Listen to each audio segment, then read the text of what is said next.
श्रीकृष्ण जन्माष्टमीच्या दिवशी कृष्णाचा जन्म साजरा केला जातो. त्याचप्रमाणे या दिवशी उपवाससुद्धा केला जातो.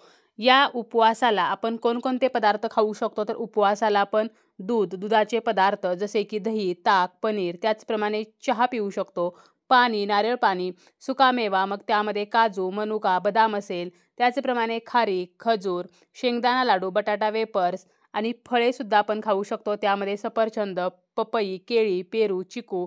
त्याचप्रमाणे उपवासाचे इतर पदार्थसुद्धा बनवू शकतो. साबुदाणा खिचडी असेल, भगर, मखाना खीर, राजगिऱ्याचे पदार्थ, राजगिरा रोटी, रताळे, हे सर्व पदार्थ आपण उपवासाला खाऊ शकतो. या उपवासाला आपण जेव्हा उपवासाचे पदार्थ बनवतो तर यामध्ये मात्र सैंधव मिठाचा वापर करायचा आहे, साधे मीठ वापरू नये. तसेच आपण फळे खाऊन उपवास करणार असू तर यामध्ये चुकूनही जांभूळ, चिंच, फणस ही फळे खाऊ नयेत. तसेच पॅक केलेले ज्यूस, कोल्ड्रिंक्स आणि इतरांचे उष्टे पदार्थ चुकूनही उपवासाला खाऊ नयेत.